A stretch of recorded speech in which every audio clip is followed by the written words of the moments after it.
Hello everyone, नमस्कार। मेरा नाम है आयुष्मान गुप्ता। आप सभी का एक और फिर से स्वागत करता हूं गवर्नमेंट जॉब अड्डा 24/7 पर। आज हम लोग बात करने वाले हैं आरआरबी एनटीपीसी 2024 जिस वैकेंसी निकली थी उसमें रीजनिंग के लिए, क्योंकि हम टॉपिक वाइज आपके लिए वीडियो लेकर आ रहे हैं जिसमें मैथ का स्ट्रेटेजी बताया हमने, जीएस का बताया। अब रीजनिंग की बात करेंगे आज, क्या वेटेज है रीजनिंग का, और मैं टॉपिक वाइज किस टॉपिक से लास्ट ईयर जब एग्जाम हुआ था लास्ट कितने कितने क्वेश्चंस आए थे, कौन सा टॉपिक महत्वपूर्ण है, सारी बातों पर चर्चा करेंगे और क्या रहेगी आपकी परफेक्ट स्ट्रेटजी फॉर रीजनिंग।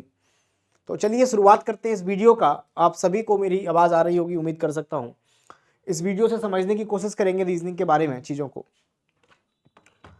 तो सबसे पहले बात करते हैं रीजनिंग में किस तरीके से आपको समझना है। रीजनिंग का अगर मैं वेटेज की बात करता हूं तो यहां पर सीबीटी 1 में जो रीजनिंग आता है, आपके टोटल जो क्वेश्चंस आते हैं 30 क्वेश्चंस आते हैं 30 मार्क्स के। और अगर मैं सीबीटी 2 की बात करता हूं तो 35 क्वेश्चंस आते हैं 35 मार्क्स के। यानी रीजनिंग का जो ओवरऑल वेटेज है आपका टोटल मिला के 65 क्वेश्चंस आपको ये करने हैं। 30 क्वेश्चन सीबीटी 1 में, उसके बाद सीबीटी 2 में 35। तो सीबीटी 1 और सीबीटी 2 दोनों का सिलेबस ऐसा नहीं है कि कोई टॉपिक ऐड हो जाता है या नहीं आता, ऑलमोस्ट सेम है। लेवल का थोड़ा सा फर्क पड़ता है, उसके बारे में बात करेंगे। दूसरा, टाइमिंग की मैं अगर बात करूं रीजनिंग की, क्योंकि हम लोग बात कर रहे हैं आपके पास टोटल 100 नंबर ऑफ क्वेश्चंस होते हैं जिसके लिए आपको टोटल 90 मिनट मिलते हैं। यानी हर एक क्वेश्चन के लिए 1 मिनट से भी कम समय मिलता है। तो आपको केवल क्वेश्चंस को सॉल्व नहीं करना है, प्रैक्टिस के दौरान आपको सही अप्रोच लगानी पड़ेगी जिससे टाइमिंग आप कम से कम समय में कर पाए। तो चलिए शुरुआत करते हैं इस चीज की, और गलत भी नहीं कर सकते बिकॉज नेगेटिव मार्किंग आपकी 1/3 की रहेगी यहां पर। तो बात करते हैं, उसके बाद मैं टॉपिक वाइज आपको बताने वाला हूं क्या क्या रहेगा। तो ये 65 क्वेश्चंस आपको अटेम्प्ट करने हैं, सीबीटी 1 में 30 और सीबीटी 2 में 35। ठीक है। तो सबसे पहले आपको ये देखना है कि अभी आपका जो मैं ये वीडियो बना रहा हूं तो आपका मंथ चल रहा है नवंबर, दिसंबर स्टार्ट होने वाला है और एग्जाम का जो डेट सामने आ सकता है आपका अप्रैल के समथिंग आपका आएगा। तो मैं एक अप्रैल फिक्स डेट मान के हम लोग चलते हैं और आपके पास जो महीने हैं 4 मंथ की स्ट्रेटेजी हम लोग समझते हैं। इससे पहले आपका एग्जाम नहीं होगा। ठीक है, ज्यादा हो सकता है, पहले नहीं होगा, फिर भी हम 4 महीने में हमें तैयारी ऐसी करना है। इस 4 मंथ में हमें कंप्लीट सिलेबस भी खत्म करना है और इसका रिवीजन भी करना है। ठीक है, और आपको सेक्शनल टेस्ट भी लगाने हैं और मॉक टेस्ट भी लगाने हैं। ठीक है, रिवीजन के दौरान आपको पीवाईक्यूज भी करने हैं। अब समझिए, जिन बच्चों को लग रहा है अभी तो डेट ही नहीं है एग्जाम का, बहुत समय है हमारे पास, कर लेंगे, तो भाई बहुत फॉर्म भरे गए हैं, आपके पास समय बहुत कम है। ये जो 4 मंथ का समय है ना, अगर आप ढंग से डेडिकेट होकर लगोगे तब आप इस एग्जाम को निकाल पाओगे।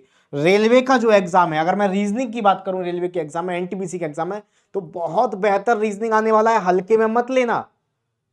अच्छा रीजनिंग आता है रेलवे में। दूसरी बात, रेलवे एक ऐसा एग्जाम है जिसमें रीजनिंग के हर एक टॉपिक आता है, कोई टॉपिक मिस नहीं रहेगा। ऐसा नहीं है कि पूरा टेस्ट बनाया 25 क्वेश्चन या 30 क्वेश्चन या 35 क्वेश्चन आ रहे हैं तो केवल 10-12 टॉपिक्स में से दे दिया।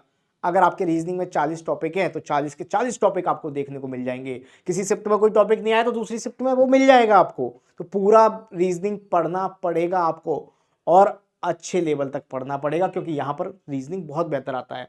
अगर मैं सीबीटी 1 में 30 क्वेश्चन की बात करता हूं, 30 क्वेश्चन की बात करता हूं तो यहां पर 20 से 22 क्वेश्चन आपके डुएबल होते हैं, लेकिन जो 8 से 10 क्वेश्चन होते हैं वही आपको आगे बढ़ाते हैं बाकी बच्चों से। यहां पर थोड़ा काम करना है आपको। सीबीटी 2 में भी ऐसा ही होता है, 35 क्वेश्चन में से आपके लगभग 25 क्वेश्चन तो ऐसे होते हैं जो आप आराम से डुएबल कर लोगे, बढ़िया, लेकिन जो 10 क्वेश्चन बच जाते हैं वही आपको और लोगों से आगे बनाएंगे। तो उस 10 पे काम करना है। अगर वास्तव में आप तैयारी कर रहे हो, कंटिन्यू है, तो आप 35 में से 30 कर लोगे आराम से, 25 कर लोगे आराम से, लेकिन बाकी की जो बचे हैं उनके लिए आपको काम करना है। मैं उस तरीके से बात करता हूं कि आप शुरुआत कर रहे हैं आज से इस तैयारी की एनटीपीसी के लिए, तो सबसे पहले आपको सिलेबस कंप्लीट करना है। रीजनिंग को स्टूडेंट हल्के में ले लेते हैं, है ना, कि कर लेंगे, रीजनिंग का क्या है, 15 दिन में खत्म कर देंगे। ऐसा आपको नहीं करना। रीजनिंग को एक सब्जेक्ट मान के चलना है, बेहतर सब्जेक्ट, क्योंकि रीजनिंग एक ऐसा सब्जेक्ट है जो आपको पूरे नंबर दिला सकता है और कम समय में दिला सकता है, टाइम बचाता है आपका। इस पर कम से कम डेली 2 घंटे आपको पढ़ना है, सिलेबस आपको खत्म करना है। जैसे ही आपका प्रॉपर सिलेबस खत्म होगा, और ऐसा नहीं कि CBT 1 का पढ़ लिया अब थोड़ा डेप्थ में बाद में जाएंगे, नहीं, आपको प्रॉपर जीरो से शुरुआत करनी है और हर एक एडवांस लेवल तक आपको पढ़ना है, जिससे CBT 2 के लिए अलग से कुछ नहीं होता, सब वही होता है, पूरा आराम से पढ़ना है सिलेबस। पहले जब सिलेबस खत्म होगा आपका बढ़िया, जिसमें आपके सारे क्वेश्चंस भी कवर हो जाएंगे, सारे टाइप कवर हो जाएंगे, है ना, सारे अप्रोचेस क्लियर हो जाएंगे। केवल बेसिक पे काम नहीं करना, बेसिक के साथ सही अप्रोच ट्रिक्स पर भी काम करना है आज का, अगर कम समय में पेपर करना है। जैसे मान के चलो मैं कोई टॉपिक पढ़ा रहा हूँ, मैंने घड़ी टॉपिक पढ़ाया, उसमें कोई भी क्वेश्चन ले लिया कि 5:25 पर घड़ी की दोनों सुइयों के बीच में कितने डिग्री का कोण होगा, तो आप फॉर्मूले से भी निकाल सकते हो, घड़ी बना के भी निकाल सकते हो। मैंने आपको सिखा दिया, नहीं अगर 1:5 में है तो मिनट का आधा कोण बनेगा 12.5 डिग्री का। ऐसे अप्रोचेस ओरली करने आने चाहिए, और हर एक टॉपिक में आने चाहिए, आपको समय बचाना है तो। ठीक है, सिलेबस खत्म हो जाएगा, उसके बाद रिवीजन करना है। रिवीजन कहाँ से करोगे, तो जैसे ही आपने सिलेबस के लिए ऑनलाइन कोर्स देखा अड्डा 24/7 पर, आपने वीडियोस देखे, आपके पास कोई भी बुक है उसको लगाया, है ना, हमारा पीडीएफ्स लगाए, ठीक है, वहां से प्रैक्टिस किया। उसके बाद आपको प्रीवियस ईयर्स के क्वेश्चंस लगाने हैं, प्रीवियस ईयर्स के क्वेश्चंस लगाने हैं, क्योंकि यहां से आपको पैटर्न क्लियर होता है, कितना कर पा रहे हैं वो क्लियर होता है। उसके साथ साथ आपको सबसे पहले देना है सेक्शनल टेस्ट रीजनिंग का। मान के लिए CBT 1 दे रहे हो तो 30 क्वेश्चन हैं, तो आपको कोशिश करनी है कि ये 30 क्वेश्चन आपके 15 से 20 मिनट में हो पा रहे हैं, है ना। ये कैसे आएगा, ये बहुत समय दे दिया मैंने, 15 से 20 स्पीड में करना है, बिल्कुल मैक्स टू मैक्स, उससे भी कम समय लेना है आपको। स्टार्टिंग करेंगे आपका हो सकता है 30 क्वेश्चन में 35 मिनट लगे, फिर हो सकता है 32 मिनट लगे, 30 मिनट लगे, धीरे धीरे ये 15 मिनट पर भी आ जाएगा। कम से कम अभी से शुरू करिए, डेली एक सेक्शनल टेस्ट लगाइए सिलेबस के साथ साथ, और आपको कम से कम 80 से 90 सेक्शनल टेस्ट, 100 मान के डेली एक सेक्शनल टेस्ट लगाइए, 100 टेस्ट लगा देने हैं एग्जाम तक रीजनिंग के लिए, बेहतर रहेगा। इसमें फिर रीजनिंग में आपको कोई मार्क नहीं दे पाएगा।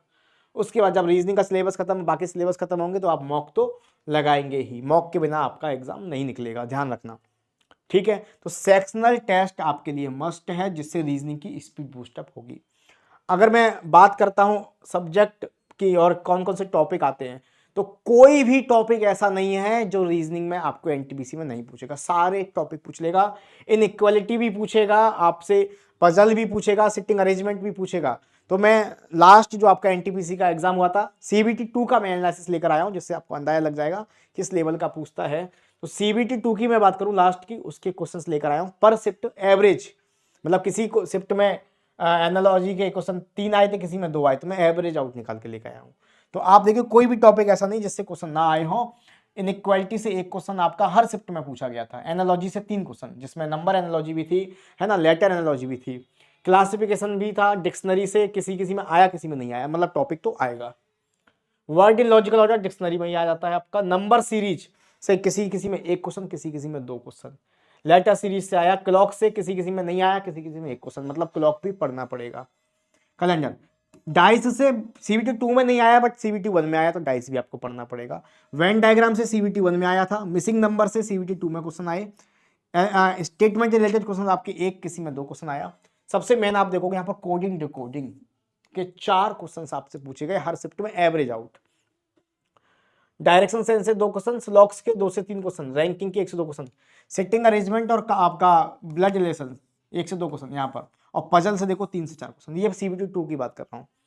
अब ऐसा नहीं है कि आपका काउंटिंग फिगर CBT 1 में नहीं आया, CBT 1 में आया, तो आप लोग को यहाँ पर ये अंदाजा, CBT 2 में आपका नॉन वर्बल रीजनिंग नहीं आया था लास्ट टाइम, लेकिन CBT 1 में आपका आता है। तो मतलब मेरा कहने का ये है कि हर एक टॉपिक आपको पढ़ना है, कोई भी टॉपिक छोड़ना नहीं है, सबका वेटेज है, सबका अपना अपना रोल है, हर एक टॉपिक को आपको करना है। तो बस आपको ये देखना है कि कितना क्या करना है हमें। सबसे पहले आपको सिलेबस जिनका खत्म है, अच्छी बात है, रिवीजन पर लग जाइए। सिलेबस खत्म नहीं, पहले सिलेबस खत्म करिए, सिलेबस के साथ साथ सेक्शनल टेस्ट लगाते जाइए, जिससे आपका यहाँ पर पता लगता रहेगा कि जो हम सिलेबस कर रहे हैं वो वास्तव में सही भी है कि नहीं, एग्जाम में आ भी रहा है कि नहीं आ रहा। उसके साथ साथ आपको रिवीजन में प्रीवियस ईयर क्वेश्चन भी लगाने हैं। जैसे आपने 5 दिन क्लास ली, सैटरडे संडे आपको क्या करना है, जो 5 दिन क्लास ली उसका प्रॉपर रिवीजन करना है, ठीक है। और रिवीजन करते जाएंगे PYQs के साथ साथ आपको सेक्शनल टेस्ट यहाँ पर जरूर देना है, इसके स्पीड आपकी अच्छी होगी। उसके बाद जब आपको लग रहा है कि मेरा रीजनिंग का सिलेबस खत्म हो गया, तो सेक्शनल टेस्ट में आपका स्कोर अच्छा बनने लगेगा, आपको अपने अंदर से मोटिवेशन आएगा, और बाकी सब्जेक्ट का जैसे ही खत्म होगा आपको मॉक टेस्ट में भी यहाँ पर पॉजिटिव वाइब्स आने लगेगी, हाँ अब मैं कुछ कर पा रहा हूँ। तो ये आपको सीक्वेंस रखना है। कोई भी अगर प्रॉब्लम आती है तो आप लोग हमें कमेंट में बता सकते हैं, टेलीग्राम पर बता सकते हैं। इस तरीके से आपका टॉपिक वाइज मैंने आपको बताया कितने क्वेश्चन किससे आए। कोई भी समस्या बाकी है तो आप मुझे टेलीग्राम आइसमन सर मैथ ग्रुप पर पूछ सकते हैं। सिलेबस कहाँ से करना है, अगर इसमें कंफ्यूज है तो आपको टेंशन नहीं लेनी, अड्डा 24/7 से आप पूरा कोर्स एनरोल कर सकते हैं। यहाँ पर आपको बिल्कुल लोएस्ट प्राइस में अड्डा 247, आप वेबसाइट पर जाएंगे, एप्लीकेशन पर जाएंगे, आपको ये पेज ओपन हो जाएगा और यहाँ पर आप देखेंगे रेलवे एग्जाम पर, यहाँ पर ऐसे ही आपने क्लिक किया, रेलवे महापैक, रेलवे ALP टेक्नीशियन सब कोर्स आपको मिल जाएंगे। NTPC का भी इंडिविजुअल है, क्योंकि आप सभी एग्जाम देने वाले हैं मुझे पता है, तो आप रेलवे का महापैक पर जाएंगे। इसमें भी क्योंकि आप लोगों का कुछ बच्चों ने GD का भी डाल रखा है ना, कुछ बच्चे CHSL भी देंगे, MTS भी देंगे, CGL भी देंगे, तो मैं महापैक भी ले सकते हो रेलवे इंडिविजुअल, और मैं आपको पर्सनली रिकमेंड करता हूँ SSC रेलवे महापैक का, जिसमें SSC का भी ज्वाइन रहेगा। इस पर जैसे ही आप क्लिक करेंगे आप बाई नाउ पर जाएंगे, यहाँ एंटर कूपन कोड में कोड यूज करना है आपको Y994। ये कोड क्या है, Y994, इससे आपको मैक्सिमम डिस्काउंट मिल जाएगा। केवल 3,700 रुपए में आपको 27 मंथ की वैलिडिटी का रेलवे प्लस SSC का पूरा एक्सेस मिल जाएगा। इसमें आपको लाइव क्लासेस मिलेगी, लाइव क्लासेस के साथ साथ आपको यहाँ पर नोट्स मिलेंगे, आपको कंटेंट मिलेगा, मॉक टेस्ट मिलेगा, हर एक चीज़ बेहतर तरीके से मिलने वाली है।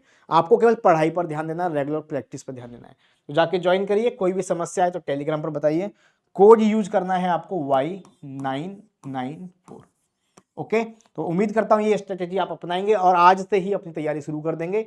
डिले नहीं करना आपको कि वेट करते रहें कब आएगा एग्जाम डेट, ऐसा नहीं करना, लग जाइए। कोई भी दिक्कत है कमेंट में बताइए, मिलेंगे आप लोगों से अगले सेशन में, तब तक धन्यवाद, thank you, bye bye, take care, Jai Hind, thank you.